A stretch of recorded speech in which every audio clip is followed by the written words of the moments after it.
नमस्कार मेरे प्यारे देशवासियों। कल कुछ ऐसे बातें थी जो मैं आप तक पहुंचाना चाहता था। अभी भी वही कोशिश करूंगा। I often wonder what brought me here. Little did I realise that those baby steps in cricket would lead me to great lifetime memories. I always loved playing sport and cricket was my life. My father, Professor Ramesh Tendulkar, was a poet and a writer. He always supported me and encouraged me to be what I wanted to be in life. The greatest gift I got from him was the freedom to play, the right to play. And I would always be grateful to him for that. There are many pressing matters in our country which requires our attention. Economic growth, poverty, food security, healthcare, among many others. Being a sportsman, I'm going to talk on sports, health and fitness of India, for it has a telling impact on our economy. My vision is a healthy and fit India. जब स्वस्थ है युवा, तब देश में कुछ हुआ. India is set to emerge as the youngest average age nation in the world by 2020. So the assumption is, ये young है तो fit है, but we are wrong. We are the diabetic capital of the world, with over 75 million people being affected by this disease. And when it comes to obesity, we are sitting at number 3 spot in the world. The economic burden of these diseases will not allow our nation to progress. According to a UN report, the impact on the Indian economy of non-communicable diseases from year 2012 to 2030 will be 6.3 trillion US dollars, यानी Indian 4 crore रुपये. आपने सही सुना, 4 करोड़ रुपये. मगर ये number हम सब नीचे ला सकते हैं अगर हम सब ने यही कोशिश की कि हमारी सेहत ठीक रहे, सही तरह से एक्सरसाइज करें और कोई स्पोर्ट खेले, तो बहुत कुछ बदल सकता है. बट आई फील उसके लिए we need a plan to help us become a sporting nation, to change our sedentary lifestyle, unhealthy mindset. हमारे फिटनेस के सेशंस लाइट हो रहे हैं और खाने के सेशंस थोड़े हैवी होते जा रहे हैं. हमें यह आदत बदलनी चाहिए. मुझे लगता है कि इस मोबाइल फ़ोन के ज़माने में हम सब immobile होते जा रहे हैं. Many of us only discuss, but we don't play at all. We need to transform India from a sport-loving nation to a sport-playing nation. Make everyone more active and participative. Inculcate and develop a sporting culture in our country. The northeast of India, which has only 4% population of India, has a vibrant sporting culture. It has produced many sporting heroes, including our boxing icon, Mary Kom. Recently crowned champion weightlifter, Mirabai Chanu, Deepa Karmakar, Baichung Bhutia, Sarita Devi, Sanjita Chanu, and many more. Sport promotes social harmony. President Nelson Mandela's efforts to use the Rugby World Cup in South Africa's journey to become an inclusive state is legendary. Sport has a unique way of building a nation. It builds character for individuals. And character for individuals means character for India. From being a naughty child to chasing a dream to win the World Cup for India, I became more disciplined and more focused. I had a goal and I started planning for it. But the most important aspect was the execution of those plans. Not always did I succeed. There were occasions where I failed. But sports taught me to get back on my feet again and compete in the fairest possible manner. I fondly recall a few lines shared by my father many years ago. पराभव म्हणजे शेवट नाही. हरून घरात बसणं योग्य नाही. कधीतरी एखादा उत्कृष्ट खेळाडूही शून्यावर बाद होतो, पण त्यानंतरचा संघर्षच उद्याचं सामर्थ्य निर्माण करतो. आयुष्याला एक वेगळी कलाटणी देतो. We must build a sporting culture in our country. Otherwise, a young, unfit, unhealthy India is a recipe for disaster. I am humbly proposing a framework of 3 I's here.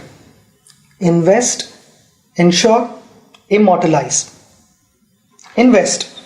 We must invest our own time and effort and ensure our wellness. Each one of us needs to start adopting an active sport and play it regularly. We have our honorable chairperson who loves his game of badminton, much like the famous poet and lyricist Gulzar Saab's love for tennis. Age is no bar, as we are a country where one of the oldest marathon runners is the 101-year-old E.P. Parmeswaran from Kochi, whom I met recently. Our citizens and school children should have access to more sports infrastructure. Open spaces and playgrounds should be retained.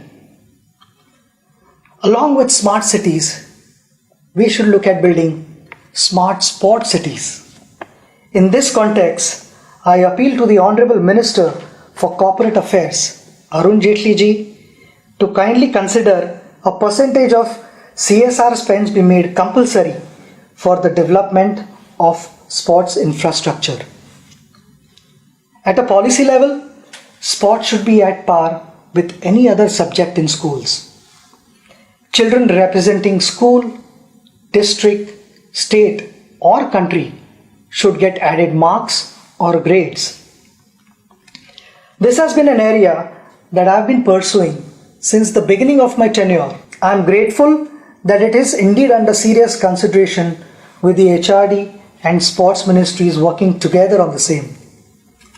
जब घर में बेटी पैदा होती है तब हम कहते हैं लक्ष्मी घर आई है. उस लक्ष्मी को लक्ष्मी की तरह रखना हमारे हाथ में है. Daughters of India have shown what they are capable of with champions like Sindhu, Sakshi, Saina, Sania, Mithali, and the list goes on and on. When dreams don't discriminate, then why do we?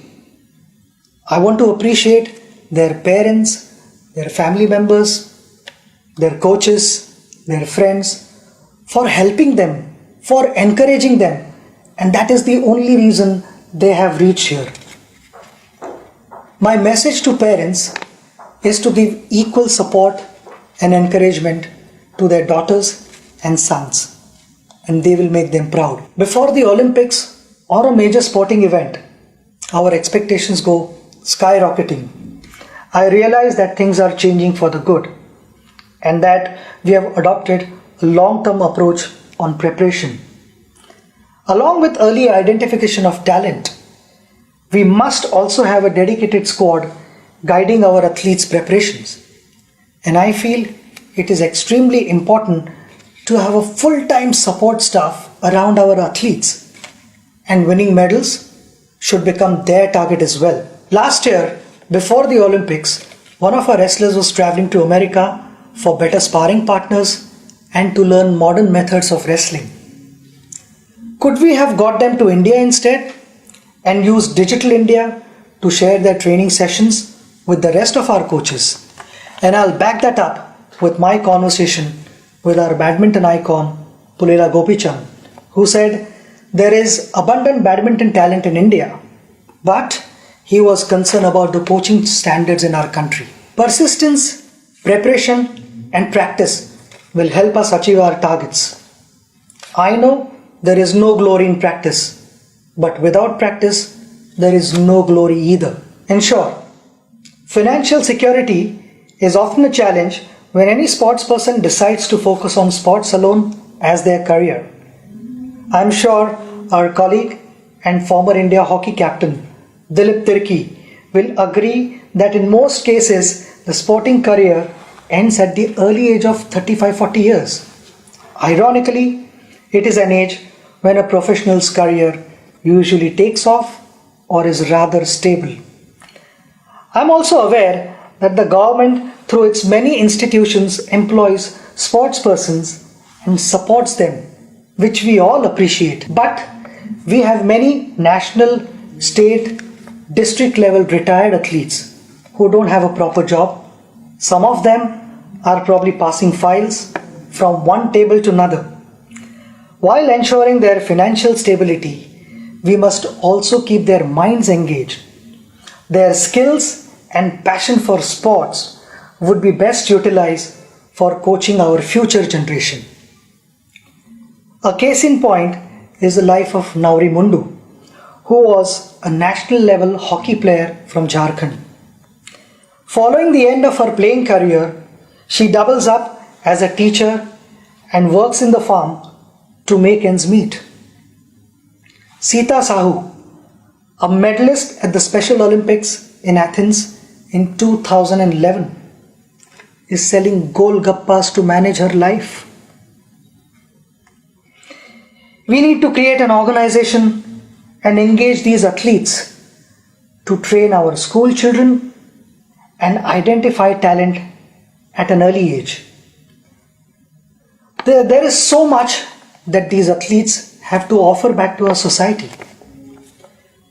It is also imperative to have health insurance for all our national level athletes. The struggles faced by our hockey great Mohammad Shahid in his last days reiterates the need to prevent such unfortunate situations.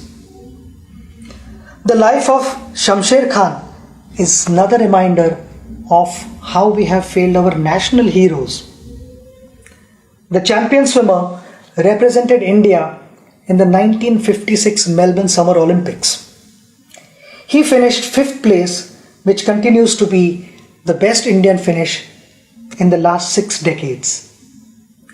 He developed hearing and heart problems, and due to financial constraints, continued to live with these problems till his death. Our national heroes should be able to live a respectable life.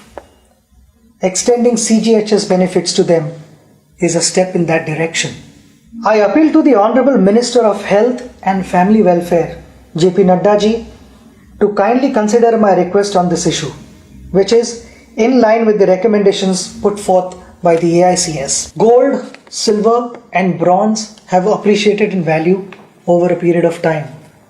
However, sportspersons who won gold, silver and bronze medals for India, do we appreciate them enough? Achievements of champion sportspersons like Nawab of Pataudi, Prakash Padukone, Karna Malleshwari, Ajit Wadekar, PT Usha are not celebrated anymore. These champions, our heroes, didn't have the best of everything, but they made the best of everything. Today's generation probably doesn't even know what these champions achieved in their time. Along with what's happening around the world of sport, I think it is extremely important that the youngsters learn about our sporting history. All of us have had heroes in life who have inspired us on various occasions. As a proposed sample, we have compiled a book on some of our unforgettable heroes among many others. I sincerely feel the lives of these champions should be part of our curriculum. Sport has the power to change the world. It has the power to inspire. It has the power to unite people in a way that little else does. It speaks to youth in a language they understand. Sport can create hope where once there was only despair, said Nelson Mandela. In the year 2009, this August House passed the Right of Children to Free and Compulsory Education Bill. It is my humble suggestion that the Act be amended to include the right to play. Sports can be considered an essential and mandated part of the curriculum. Consequently, each child should get the right to play a sport at school. माता पिता जैसे आज तक अपने बच्चों को पूछते आए हैं कि क्या तुमने खाना खाया, क्या तुमने पढ़ाई की, मेरे लिए वो दिन सबसे बड़ा दिन होगा जब इन दोनों चीज़ों के साथ माता पिता अपने बच्चों को ये भी पूछेंगे कि आज तुम खेले या नहीं। I want to thank all of you for listening to me. Together, we can build a sporting culture in India and transform the way we live and play. Jai Hind.